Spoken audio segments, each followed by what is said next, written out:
BPSC मैंने इस साल दिया, मेरा पहला अटेम्प्ट था।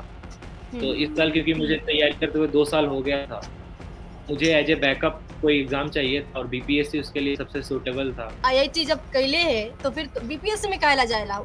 तो ऐसी कोई सवाल आपसे कुछ पूछा गया क्या ऐसा कोई? जी, मैं इसमें टीचर से ज़्यादा टॉपर्स के नोट्स और टॉपर्स के टेस्टिमनी पे ज़्यादा बिलीव करता हूँ क्योंकि उन्होंने एग्ज़ाम निकाला हुआ है। नमस्कार, आप देख रहे हैं बिहार तक और आपके साथ मैं हूँ ऋचा शर्मा। बीपीएससी पास करना और ऑफिसर बनना बिहार में हर किसी का सपना होता है। ऐसे ही एक सपना देखा बिहार के होनहार एक लाल ने, उनका नाम है अनुभव। इस वक्त हमारे साथ अनुभव अपने तमाम जो उन्होंने तैयारियां की, जैसे उन्होंने पढ़ाई करी, कि क्या संघर्ष किया, वो तमाम चीजें शेयर करने के लिए। अनुभव, सबसे पहले तो बहुत शुभकामनाएं आपको। आपने दूसरा पोजीशन हासिल किया है, बहुत मेहनत करी है और आज आपको कहीं ना कहीं सफलता मिली है। कैसा लग रहा है? थैंक यू मैम, अच्छा लग रहा है काफ़ी। इस वक्त कहाँ हैं आप? घर पे हैं या फिर घर से बाहर है? नहीं मैम, अभी मैं घर से बाहर हूँ, अभी दिल्ली में हूँ मैं। अच्छा, दिल्ली में। तो ये तैयारी आप कहाँ से करते थे? बेसिकली आप हैं कहाँ से अनुभव? मैम मैं हूँ अरवल जिला में मेरा गाँव है, अय्यारा गाँव। और स्कूलिंग मेरी डीएवी जहानाबाद से हुई है और ग्रेजुएशन मेरा हुआ है आईआईटी दिल्ली से। और उसके बाद मैंने घर पे ही रह के यूपीएससी की तैयारी कर रहा था और बीपीएससी भी एज ए बैकअप मैंने एग्ज़ाम दिया इस बार। तो जैसे कि रिजल्ट आया और देखिए रात का वक्त है, मतलब तकरीबन मुझे लगता है कि आधे लोग तो अभी सोने की तैयारी कर रहे होंगे, लेकिन कुछ सपने हैं जिनकी आंखों की नींद उड़ गई होगी कहीं ना कहीं रिजल्ट देख के, क्योंकि उन्होंने तो सपना देखा था और आज आपका भी वो सपना पूरा हो रहा है। कॉल आई क्या जी। घर से किसी की? जी, अभी पापा से बात हुई है, उसके बाद न्यूज़पेपर से कॉल आ रहे थे, तो उसी में अभी बिज़ी था मैं काफ़ी। तो आपने मिठाई उठाई खाई, मुंह मीठा किया है? नहीं मैम, अभी टाइम ही नहीं मिला मुँह मीठा करने का। अभी अभी लगातार मैं बिजी है कॉल्स इधर उधर बात करने में, है ना? लोगों जी, से जी। कॉल्स पे बात करने में आपको सब शुभकामनाएं दे रहे होंगे अभी। जी, जी। अच्छा, ये कौन सा अटेम्प्ट था अनुभव आपका? ये मेरा पहला अटेम्प्ट था। अच्छा, पहले अटेम्प्ट में आपने क्लियर किया है। नहीं तो जी। आपसे जानना तो बहुत ज़रूरी हो जाता है कि आखिर आपने ऐसा क्या चमत्कार किया? पढ़ाई कैसे की? स्ट्रैटेजी आपकी क्या रही? सबसे पहले तो आप बताइए, आपका सब्जेक्ट क्या था अनुभव? मैम मेरा ऑप्शनल सिविल इंजीनियरिंग था, जिससे मैंने बीटेक करा है। ऐसे हुँ, ऑप्शनल तो इस बार उसके मार्क्स ऐड हो नहीं रहे थे।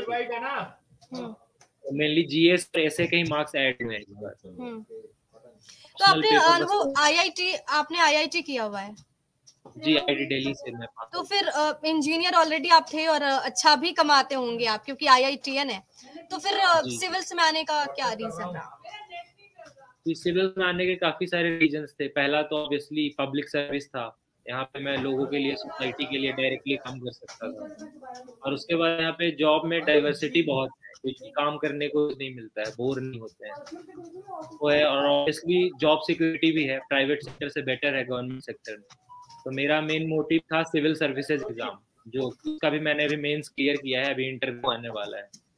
हुँ। और बीपीएससी मेरे लिए as a plan B backup था, क्योंकि यूपीएससी बीपीएससी कोई भी एग्ज़ाम काफ़ी अनप्रेडिक्टेबल होता है। नहीं है हुँ। कि हो जाए, टाइम लगता है।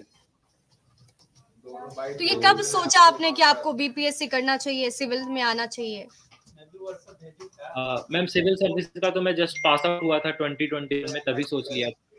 बीपीएससी मैंने इस साल दिया, मेरा पहला अटेम्प्ट था। हुँ। तो इस साल क्योंकि मुझे तैयारी करते हुए 2 साल हो गया था, मुझे एज़ ए बैकअप कोई एग्ज़ाम चाहिए था और बीपीएससी उसके लिए सबसे सूटेबल था, क्योंकि इसका सिलेबस यूपीएससी से इस बार अब ऐसा पैटर्न हो गया है, बिल्कुल ही सेम हो गया है। तो जिन्होंने भी यूपीएससी के ढंग से तैयारी करी है, उनके लिए बीपीएससी बहुत ईज़ी हो जाएगा, जो नया पैटर्न आया है 68 से। हुँ। अनुभव, आप जहानाबाद के हैं और मगधी भाषा है, मैं भी वहीं से हूँ, जहानाबाद से। तो जी, जी। आपने जब आईआईटी आपने पास किया तो बहुत सारे लोगों ने ये भी कहा होगा कि ऐसे का हो गलो तो रहा कि अब आईआईटी जब कैले है तो फिर तो बीपीएससी में काहेला जाएला हो? तो ऐसी कोई सवाल आपसे कुछ पूछा गया क्या ऐसा कोई? जी, सवाल लोग पूछते थे पर गोल खुद को पता होता है तो दूसरों को पूछने से ज़्यादा फ़र्क नहीं होता है पड़ता ना है। कि घर घर वालों से भी, क्योंकि आस-पास के लोग बोलते होंगे कि अनुभव तो काफ़ी अच्छा करी थई, तो फिर बीपीएससी में ट्राई करेंगे, काहे ज़रूरत है? जब अच्छा इंजीनियर रही तो शादी-वादी कर लेवे, अच्छा से रहे। जी, नहीं, नहीं, फैमिली का मेरा फुल सपोर्ट था मेरे डिसीज़न में, उनको भरोसा था कि मैंने कुछ सोच के ही डिसीज़न लिया होगा करने का। और ज़्यादा मैंने लोगों से बात नहीं करी। मैं ज़्यादातर आइसोलेट हो गई पढ़ाई करने में बिलीव करता हूँ। तो ज़्यादा मेरी लोगों से बात ही नहीं हो पाई कि वो क्या बोल रहे हैं, सुनने को मिला ही नहीं मुझे। आप आईआईटीएन और इतनी बड़ी नौकरी वो भी कही जाती है, बहुत मुश्किल होता है आईआईटी का एग्जाम भी निकालना, और उस अनुभव ने फिर बीपीएससी निकाला, तो जाहिर सी बात है सपने छोटे तो नहीं होंगे। आगे क्या कुछ प्लान है अनुभव आपका? जी, आगे तो अभी ये बीपीएससी है और सिविल सर्विसेज का इंटरव्यू है, तो अगर उसमें होता है तो सही है, नहीं तो बीपीएससी ज्वाइन करूंगा। कई सारे कमेंट्स आ रहे हैं, दर्शक जो अभी हमें देख पा रहे सुन पा रहे हैं, खासकर आपको बहुत बड़ा इंस्पिरेशन वो मानते हैं, क्योंकि आपने कहा कि फर्स्ट अटेम्प्ट में आपने बीपीएससी का एग्जाम निकाला। वो पूछ रहे हैं कि अनुभव आपकी स्ट्रेटजी क्या रही, पढ़ाई कैसे आपने मैनेज की, पूरा टाइम मैनेजमेंट कैसे किया? जी, मेंस एग्जाम के 15-20 दिन पहले मैंने बीपीएससी का सारा प्रीवियस क्वेश्चन एक बार देख लिया, और उसके बाद मैंने एक मॉक टेस्ट ज्वाइन किया जिसमें मैंने 4-5 टेस्ट लिखे, और टेस्ट के थ्रू और कोचिंग के कुछ मटेरियल्स थे उससे मैंने अपने नोट्स बना लिए, शॉर्ट नोट्स जैसे 20-20 पेज के हर टॉपिक के, मतलब हर सब्जेक्ट के, और उन्हीं नोट्स को बार बार रिवाइज करा, टेस्ट में इम्प्लीमेंट करा। और यूपीएससी से मेरी आंसर राइटिंग थोड़ी बेटर हो गई थी क्योंकि टाइम हो गया था प्रिपेयर करते हुए, 2 साल हो गए थे।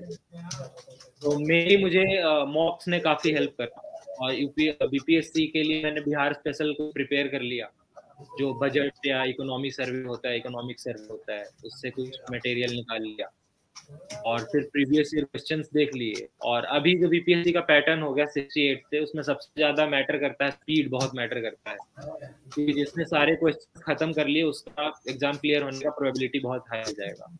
तो स्पीड के लिए है कि आप काफ़ी टेस्ट ज़्यादा दें, टेस्ट मतलब काफ़ी सारे आप दें, तो उसी से स्पीड बेटर होगा। और कॉन्सेप्चुअल क्लैरिटी के लिए तो बेसिक बुक्स करना ही करना है। तो अगर आप सिर्फ बीपीएससी की कर रहे हैं तो तब भी आपको करना होगा, यूपीएससी की तैयारी कर रहे हैं तब भी आपको करना होगा, क्योंकि उसके बिना आप आगे नहीं बढ़ सकते हो। और इन सब बेसिक बुक्स कर लेने के बाद टेस्ट का बहुत इंपॉर्टेंस होता है। जो लोग टेस्ट ज़्यादा देते हैं उनका स्पीड बेटर हो जाता है, क्लैरिटी आ जाता है, और एग्जाम में उनको ज़्यादा समझ में आने लगता है। तो मेरा यूएस की टेस्ट ही था, मॉक टेस्ट। अनुभव, एक सवाल भी बहुत कॉमन हो जाता है, क्योंकि पहले क्या था कि हमारे पास रिसोर्सेज बहुत नहीं होते थे, हमारे पास बहुत सारे पढ़ने के लिए स्टडी मटेरियल्स नहीं होते थे। अब क्या है कि हमारे पास बहुत सारी चीजें हैं, वीडियोस है, हमारे पास बहुत सारे नोट्स हैं, बहुत सारे टीचर्स हैं, तो ऐसे में सिलेक्टिव होने की जरूरत हो जाती है। तो आपका वो प्लान क्या रहा, आपने कैसे सिलेक्शन किया? क्योंकि पहले था कि कैसे पढ़ा जाए, अब ऐसा है कि क्या पढ़ा जाए। जी, मैं इसमें टीचर से ज़्यादा टॉपर्स के नोट्स और टॉपर्स के टेस्टिमनी पे ज़्यादा बिलीव करता हूँ, क्योंकि उन्होंने एग्जाम निकाला हुआ है। तो मैं फंडामेंटल्स तो टीचर से ही बिल्ड करता हूँ, लेकिन फंडामेंटल्स एक बार जब बिल्ड हो जाए शुरू के 4-5 महीने के बाद, उसके बाद टॉपर्स चैनल होते हैं टेलीग्राम पे, उनमें उन्होंने नोट्स डाले हुए होते हैं, अपने लिखे हुए पेपर्स डाले हुए होते हैं, तो उससे मैंने काफ़ी लर्निंग मेरी हुई, क्योंकि एक्चुअली एग्जाम में तो वही आपके कॉम्पिटिटर रहेंगे, तो वो जो कर रहे हैं उस पर आपका कमांड होना चाहिए। तो मेरा काफ़ी हेल्प हुआ उससे। तो स्टार्टिंग में फंडामेंटल्स टीचर्स से बिल्ड करना है, टीचर्स के पढ़ाए हुए से और फंडामेंटल बेसिक बुक से, और उसके बाद टॉपर्स के नोट्स से अपने अपने नोट्स क्रिएट करने हैं उनके जैसे या उनसे बेटर। और रही बात की काफी सारे टीचर्स हैं, ऑनलाइन है, तो जैसे एग्जाम आपको समझ में आने लगेगा तो आपको क्लैरिटी आने लगेगी कि कौन से टीचर हैं, कौन से टीचर पढ़ाए हुए तो स्लोली स्टूडेंट को पता चल जाता है। स्टार्टिंग में ऑब्वियसली सबको ही दिक्कत होता है, किसी का रैंक 1 आ रहा हो, 2 आ रहा हो, सबको ही कंफ्यूजन होता है कौन सा बेटर है क्या है, पर स्लोली आप अगर सीरियसली पढ़ेंगे ना तो धीरे धीरे वो समझ में आने लगता है। बिल्कुल, अगर आपने सिविल में आने का सपना देखा है और आपने कदम रखा है इस दुनिया में, तो जाहिर सी बात है कि अंदर एक जज्बा भी होगा कि हमें बिहार बदलना है, कुछ नया करना है। अनुभव, किस क्षेत्र में बदलाव चाहते हैं? बिहार में क्या चीजें हैं और क्या बदलाव की जरूरत है? जी, बिहार में करप्शन बहुत बड़ा इशू है, और फिर रूरल डेवलपमेंट का एक इशू है, और एजुकेशन सेक्टर भी काफी पीछे है, लैग कर रहा है, और खास करके प्राइमरी एजुकेशन। और मेरे पिताजी हैं भी गवर्नमेंट स्कूल में, तो उससे भी मैंने काफी पास से देखा हुआ है। तो मेरे 2-3 यही रहेंगे इम्पोर्टेंट एरियाज, प्रायोरिटी एरियाज, जिस पे मैं काम करना चाहूंगा। बहुत शुक्रिया हमें समय देने के लिए अनुभव। एक बार फिर से आपको बहुत शुभकामनाएं कि आपने वो सफलता हासिल की है जो हर किसी का सपना होता है। बीट एक बिहारी सबके लिए कहीं ना कहीं ये सपना होता है कि हमें ऑफिसर बनना है, मम्मी पापा का नाम रोशन करना है, और आपने वो किया है। बहुत शुभकामनाएं, हमारे साथ जुड़ने के लिए बहुत धन्यवाद। बहुत लोग हैं जो आपको एज अ इंस्पिरेशन मानते हैं, और मुझे लगता है कि उन्हें बहुत मदद मिली होगी आपसे बातचीत करके। Thank you very much.